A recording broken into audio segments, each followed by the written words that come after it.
One question that has often manifested within my lines of thought is a question involving curiosity of one's mental state or conditioning. The question is, were you really ever crazy if you managed to live your life without ever losing control, flying off of an edge, or simply just snapping to a brink of something irreversibly destructive? Not everyone can manage to keep it all within their head. Some of us have to let it out because it's a need, it's necessary. And others simply don't have control to keep it all in. Maybe crazy in its truest form is having too much control. And with this in mind, I created about 30 minutes of a theme for the abyss and the nothing it harbors and, of course, complements. My friend Carl Yvonne Preville assisted me in adding some guest vocals to this potential magnum opus of mine. His storytelling is as abrasive and whimsical as my own. And to start this off, here's track 1. It's called "The Past is Not Ahead of Its Time Until Someone in the Future is Vastly Influenced by It."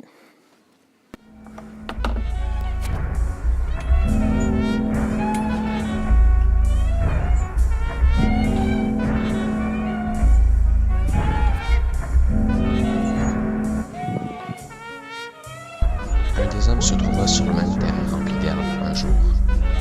Il ne peut voir la destinée disparue, mais il peut voir l'espace laissé par un corps.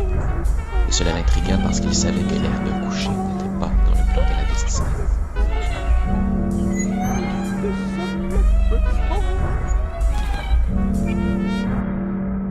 High, cool. They slaughter themselves across the room, licking tricks to seal a fate, stuck with some of the wildest breaks. When red is go and green is stop, the end is a forest of blood, killer or not. High, cool. They slaughter themselves across the room, licking triggers to seal a fate, stuck with some of the wildest breaks.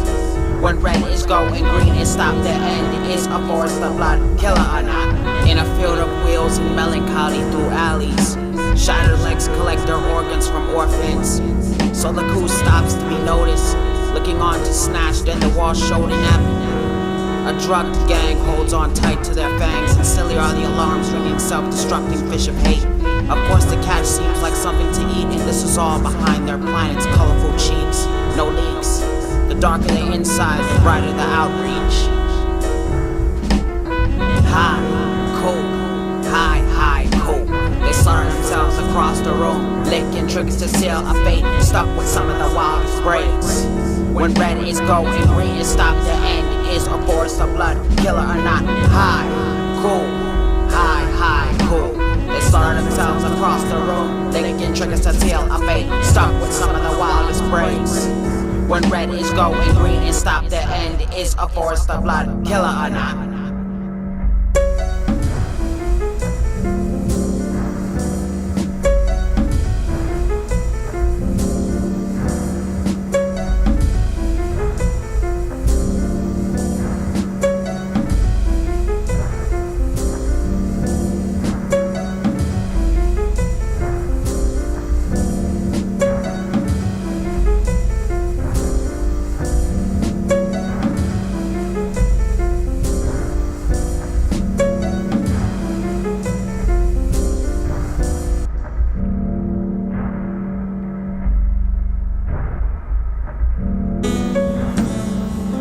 A windpipe has broken, and with it went a reminder of being fat.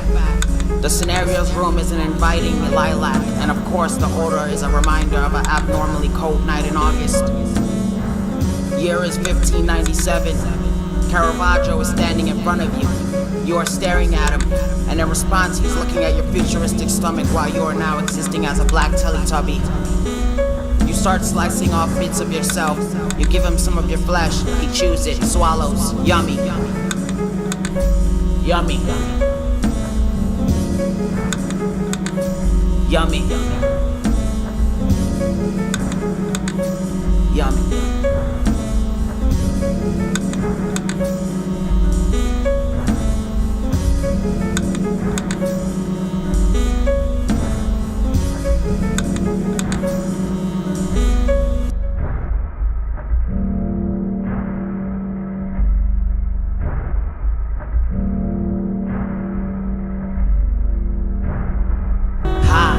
cool.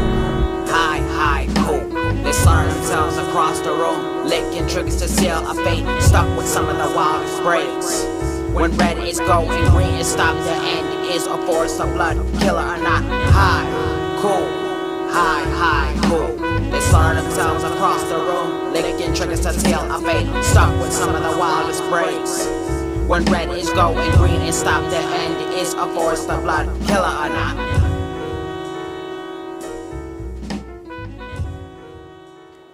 Coming in at 2 is Quran, Bible, Torah, etc., godly. With this record, I talk about an animalistic response to the recent eclipse and a common and condescending response to religion and religious doctrine. The animal instinct in some of us often leads some of us down a path of condescension. The animals in this neighborhood are complaining in unison as the sky becomes black. A so-called pseudo-nighttime is hardly appreciated by things that bark, hiss, growl, or claw in the dark. They don't want food or more time outside. They want the sky to be normal and stop hiding its eye. In a time of social unrest, the divine loses itself to showcase where on the hierarchy we perpetually sit. And the water flows cutting into the unwrapped gifts. You can't really teach genuine hatred or genuine love. One's own experience is what creates votes or pitchforks for the head of a club. So the unborn will probably be smart enough to place a ribbon around their neck to take the power away from those who want to kill it in attempt to assert dominance.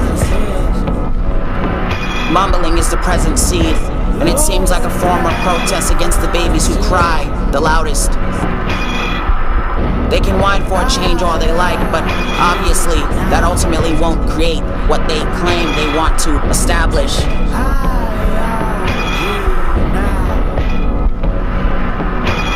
Quran, Bible, Torah, etc. Welcome to Pride, where the proud march around showing off their cobras. The term fits. You parade around your pride, most likely you're a hypocrite. Well, I haven't found a prideful Your Majesty who isn't one of those kind of hippos. If we live to serve them, then society is doomed for a hellish echo. Quran, Bible, Torah, etc. If you only see negative, then clearly your disbelief is derived from hatred. Holy text has something for everyone, from a sane to the insane or hypocritical to relate to. And if you don't see that, then clearly your mind is warped, shaped, and wrapped in the insanity you project onto religious people.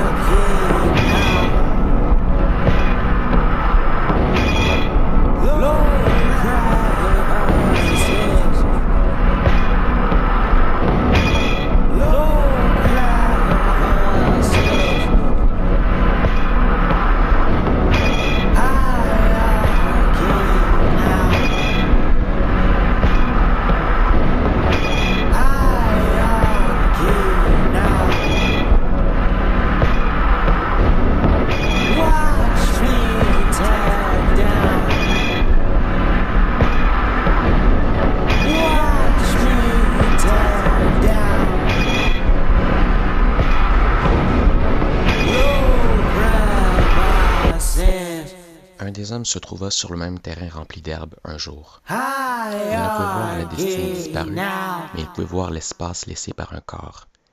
Et cela l'intrigua parce qu'il savait que l'herbe couchée n'était pas dans le plan de la destinée. The instrumentation process behind this project, and a lot of my projects actually, a lot of it is heavily sampled based. I sampled random sounds, whether it's from movies or just random songs I distorted over and over again until I get the sound that I want.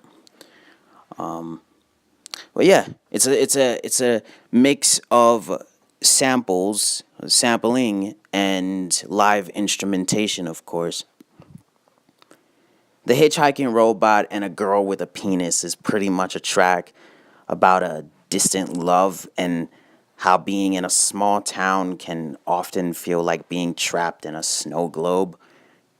And here it is.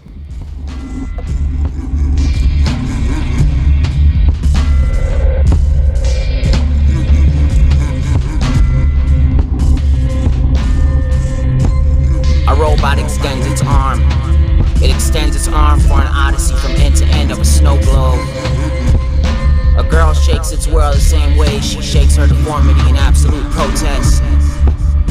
Maybe she's mentally ill. Hell, maybe they're both mentally ill. So as regimes prepare to start another world war, the robot says to itself one blank: I trust you, the listener, cares enough to fill that blank in. The gears on turmoil goes up and down, side to side. The overall hierarchy of human nature tends to break from within. What is a scab to someone who is born with an abundance of bruises? A woman with a cocky exterior points her weapon in the direction of a thing she apparently wants to kill. And in the distance she spots something glimmering. The glimmer is the robot. She follows the glam and witnesses the robot's extended arm. She thinks the robot isn't alive. She thinks the robot is dead inside. The girl placed herself within this globe, so every shake reminds her of home. Will the robot ever get its ride in a world of perpetual hell and pride?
In track number 4, called Xhosa, Death Isn't Toll Free, I wanted to highlight the life of tribesmen and also create something that instrumentally is a score for the manifestation of black ignorance, naivety, and hypocrisy.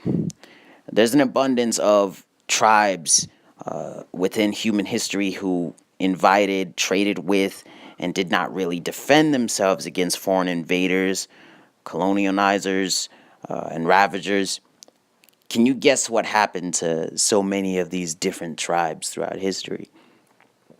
Why would anyone expect the descendants of these tribes to act differently than their ancestors, when clearly their naive come on in and oppress me mentality was passed down to them generation after generation? I don't agree black people helped build this nation. That's a ludicrous position, especially when you base it on white powerhouses enslaving blacks. Enslaving someone to build your ideas isn't an example of the slave being an inventor or creator. And here it is.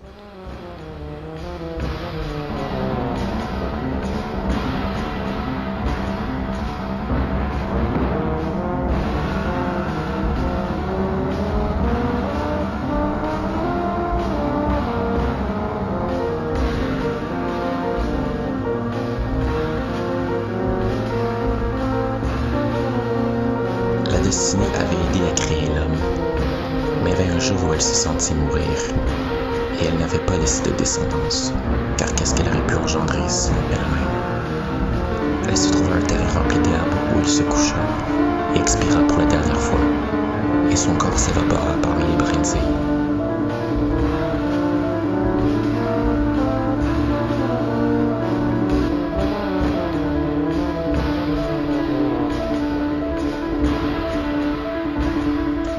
Curieux, cet homme ramassa une des brindilles aplaties par le corps. Il la tint dans ses doigts et la contempla. Il savait que si la brindille avait été touchée avant, la destinée aurait voulu qu'elle serve à quelque chose là où elle avait été. Mais cet homme prit la brindille de ses deux mains et la fendit dans les airs. Il regarda autour de lui, mais rien ne se passa.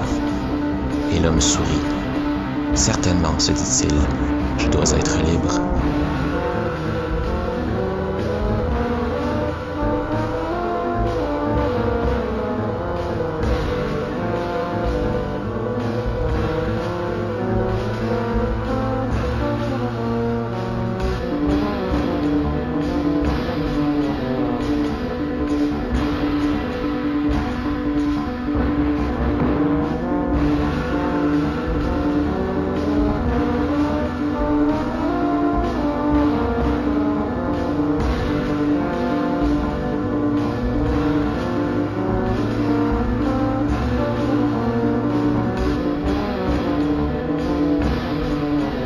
Hunter, gatherer, scavenger, beast, creator, destroyer, ravager, yeast, rise to the occasion of a decorative feast.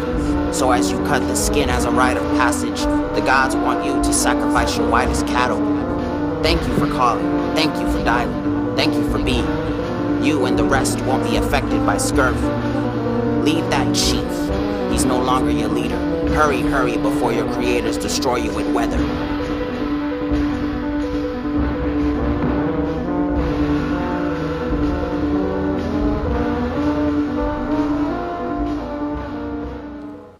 Track number 5, Razors and Gym Socks, is the first thing I wrote after watching the film The Transfiguration. I really enjoyed that film. It's a beautiful, articulate touch on vampirism, mental illness, and the scarcity of the urban slumhood part of mankind. With this record, I wanted to touch on the manifest of a blank, black weirdo and the hell he or she may go through just for being different.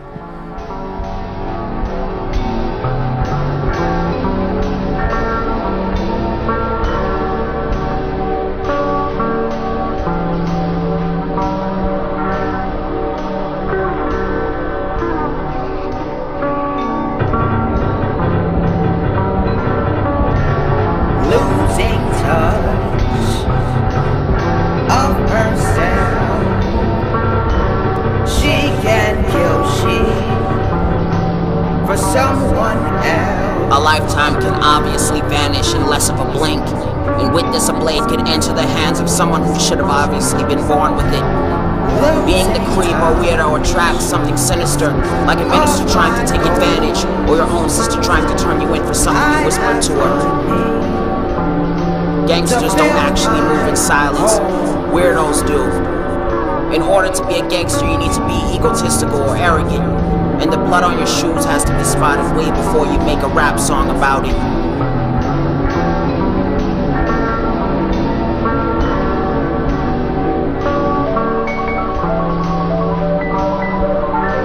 Black weirdos are labeled as rats, without any real evidence of such. And to touch more on that, one should notice the similarities between a gangster and a police officer. The street system is as shady and crappy as the justice system. The laws of the street are the laws of justice. So when a non-rat is killed for ratting, what does that remind you of in a field of splicing? Losing touch of herself. She can kill for someone else.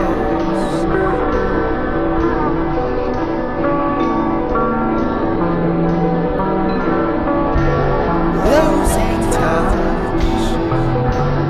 of my goals. I have money to fill my holes.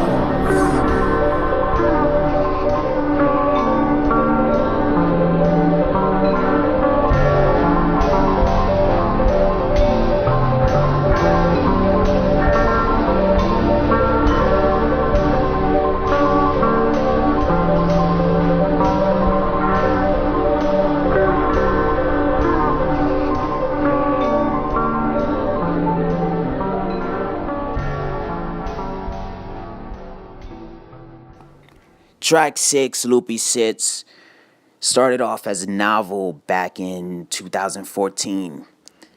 The idea was to record an audio novel / album I recorded most of the pages from it, but over time I used them in different short story formats.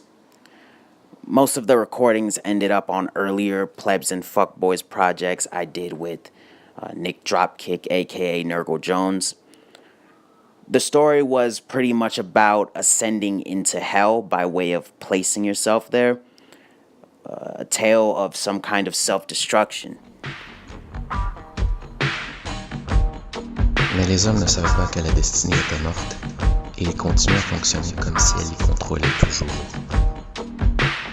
Hang yourself from swing sets of a hop, then swing yourself into the hell that you love. Throw money at the mirrors that you see going down, cause nothing's like paying to see yourself drown. Hang yourself from swing sets of a hop, then swing yourself into the hell that you love. Throw money at the uppings that you see going down, cause nothing's like paying to see yourself burn. Photographs of phonies taken by loonies and goons for a groom, married to death. Holy matrimony steps, demonic ledger. He caught the eye of a slayer as his neighbor as he scrolls down the list. Flames are hard for him to miss. The squeaking of the dying catapults him to a gift. Unwrap the carcasses with narcissists or human-shaped scissors, cause kidnapped bodies are used as incisors to shred screams, and whispers manifest as if no one hears thee. Hang yourself from swing sets of a hop, then swing yourself into the hell that you love. Throw money at the mirrors that you see going down, cause nothing's like paying to see yourself drown. Hang yourself from swing sets of a hop, then swing yourself into the hell that you love. Throw money at the uppings that you see going down, cause nothing's like paying to see yourself burn. The sun glows, sun grows. Many feet are made out of splinters, and with that each step is as sharp as each person's killer.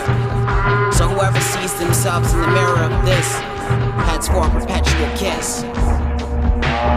Hang yourself from swing sets of a hop, then swing yourself into the hell that you love. Throw money at the mirrors that you see going down, cause nothing's like paying to see yourself drown. Hang yourself from swing sets of a hop, then swing yourself into the hell that you love. Throw money at the uppings that you see going down, cause nothing's like paying to see yourself burn.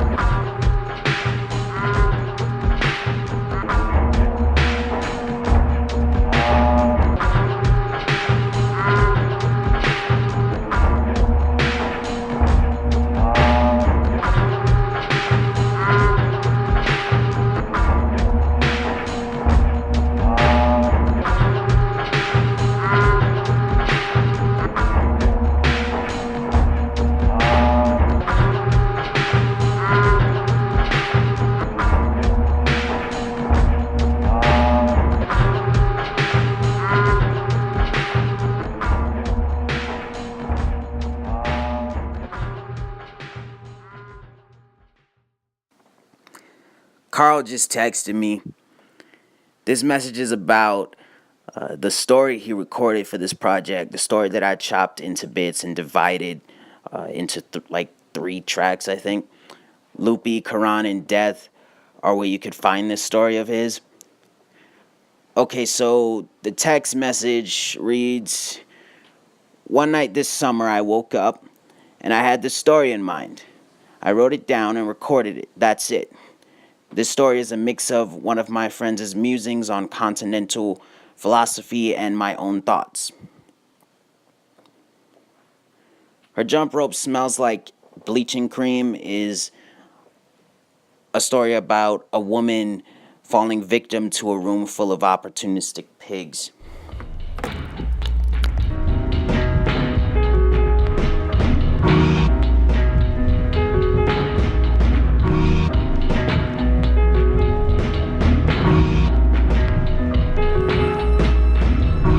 Her jump rope smells like bleaching cream. She double jumped and triple hopped into a screen. Her focus dwells on looking clean. The blacker, the dirtier, the blacker, the dirtier. Her jump rope smells like bleaching cream. She double jumped and triple hopped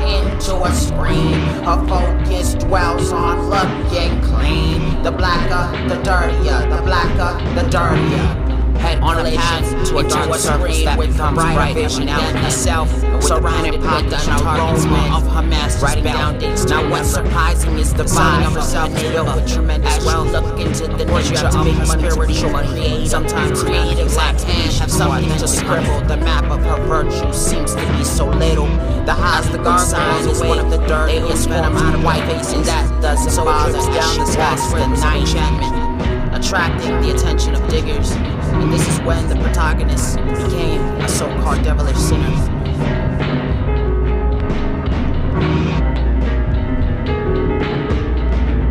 Execs sit at their table of merriment in preparation for what's to come. And when she walks through those front doors, they all jump in approval.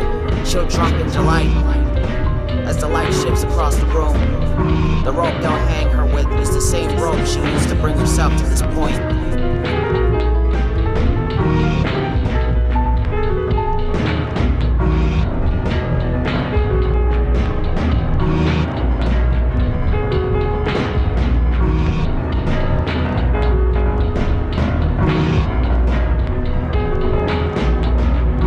Her jump rope smells like bleaching cream. She double jumped and triple hopped into a scream. Her focus dwells on looking clean. The blacker, the dirtier, the blacker, the dirtier. Her jump rope smells like bleaching cream. She double jumped and triple hopped into a scream. Her focus dwells on looking clean. The blacker, the dirtier, the blacker, the dirtier.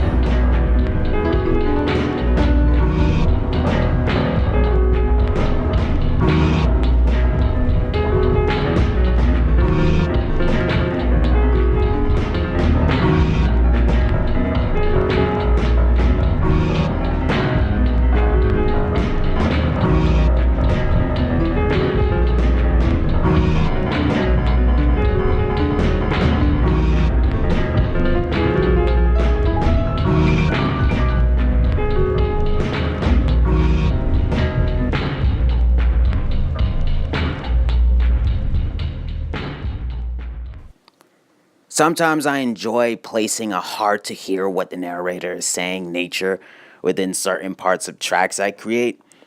And this has often gotten complaints from people saying that they can't hear what I'm saying and so on and so forth. I feel it adds a different feel other than just instrumentation and vocals. It adds a this is the narrator and try to figure out what he's saying without really hearing it. Like a scene in a movie where a character goes silent. You know, after like those like scenes where an explosion happens and it's an eardrum pounding explosion, and it's up to you, the watcher, to figure out what he or she is saying without a spoiler of some kind.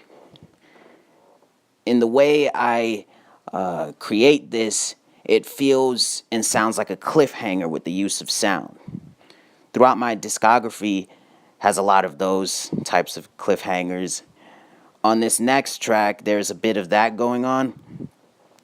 The inquiry, walls of photos, mirrors, or clocks, came to me when I was watching the miniseries called Olive Kittredge. It came to me during, I think was the final episode. The character had photos nearly all over his home. It was Bill Murray's character in that.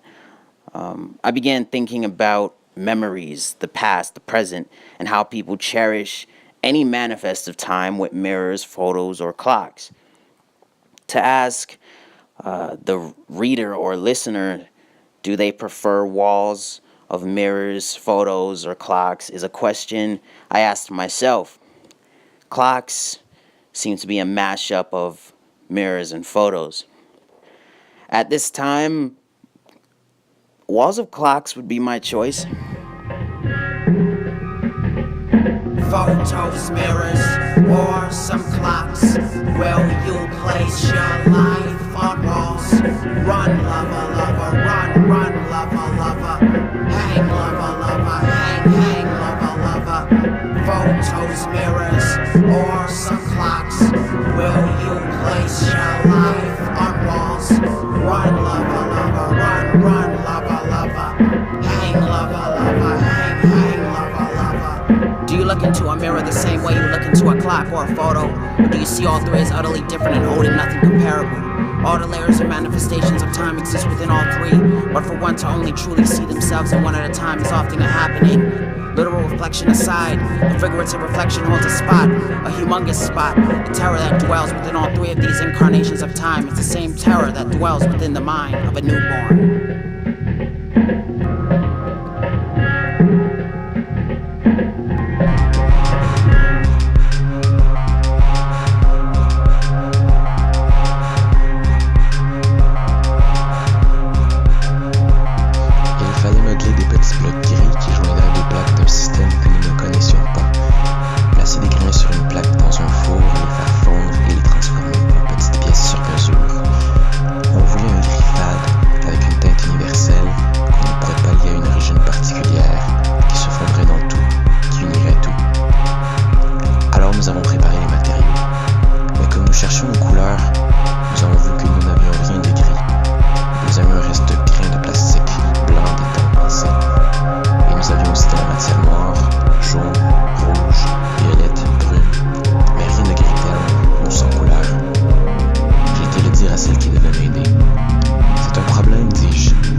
Photos, mirrors, or some clocks.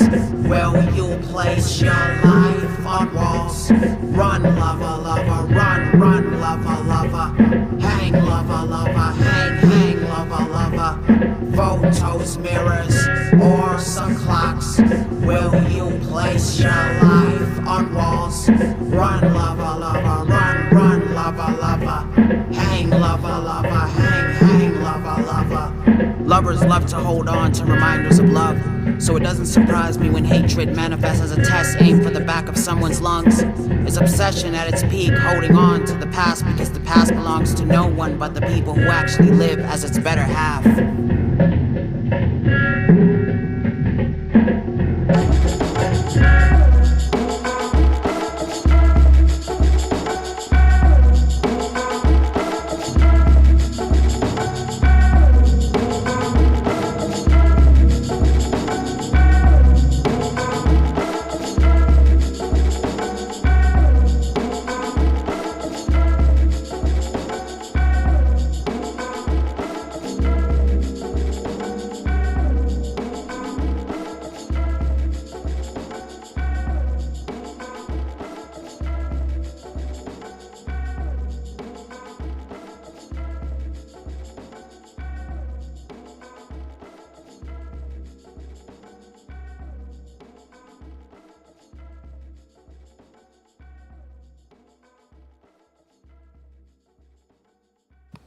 The following is a text message from Carl about his story on walls.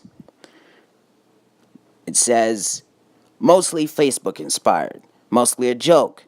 This story would not exist without what we call the alt-right or alternative right, and the related discussions on the survival of culture and identity. The next track is called SAMOsuzy. SAMOsuzy is pretty much a mashup of Basquiat and his muse.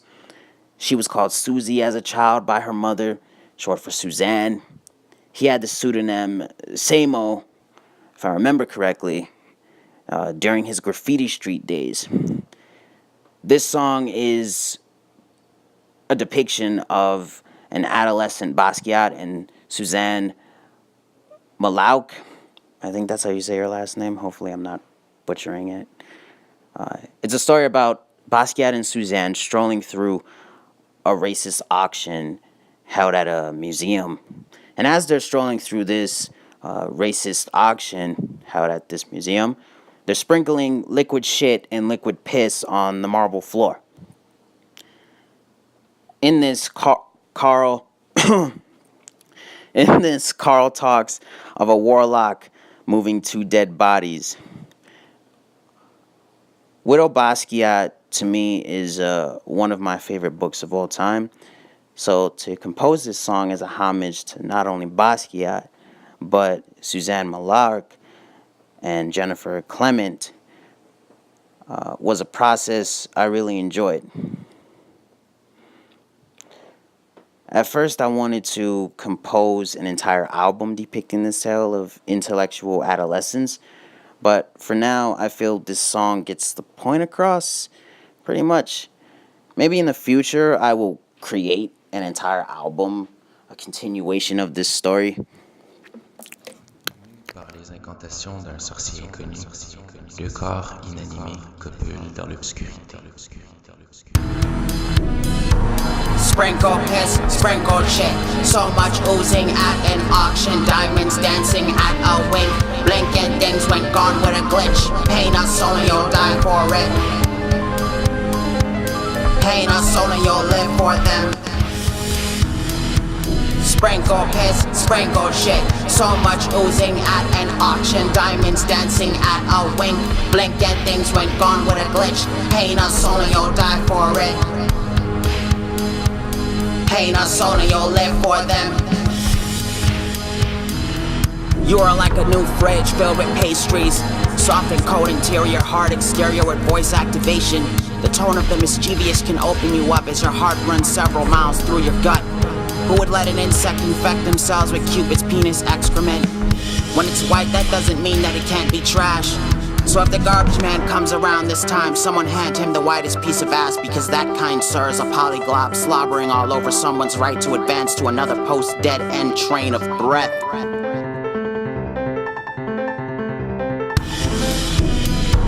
Sprinkle piss, sprinkle shit. So much oozing at an auction. Diamonds dancing at a wink. Blinking things went gone with a glitch. Pain us only you'll die for it. Pain us only you'll live for them. Sprinkle piss, sprinkle shit. So much oozing at an auction. Diamonds dancing at a wink. Blinking things went gone with a glitch. Pain us only you'll die for it. Pain us only you'll live for them.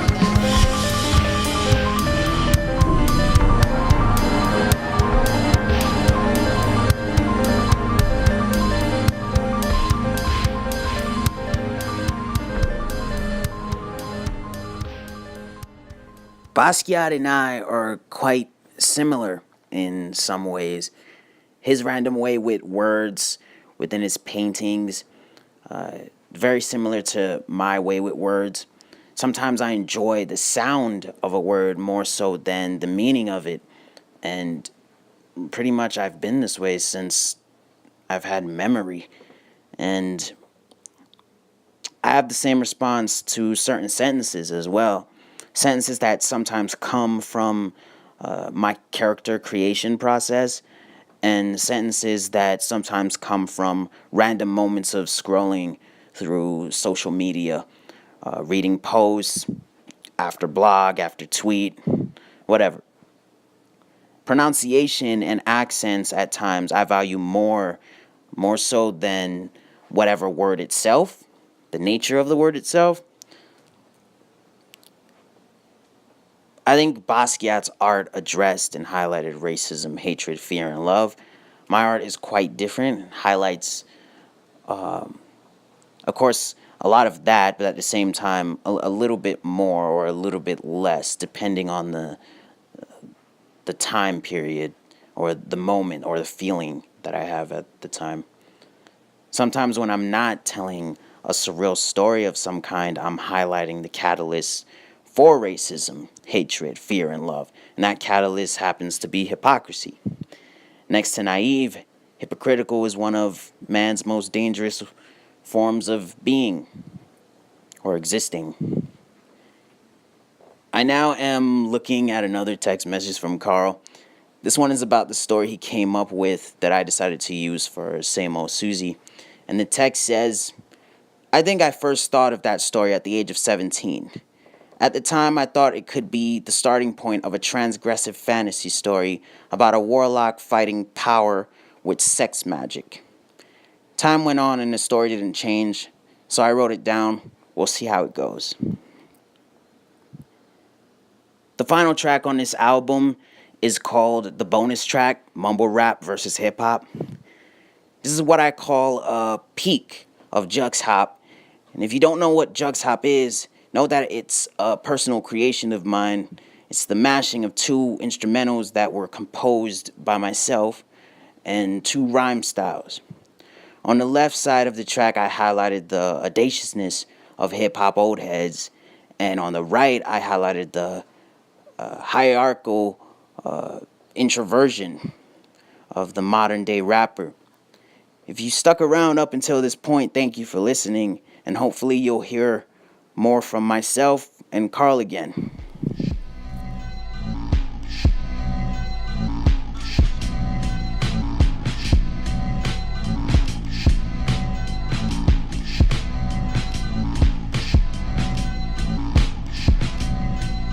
I'm the greatest rapper of the century. Check your seeds, I'm the shit. Yeah, you heard me, I'm the shit. I'm so dope, I'm so that. Yeah, poetic like math. Tell me I'm a whack so I can compliment myself again. Whether or not you back me or not,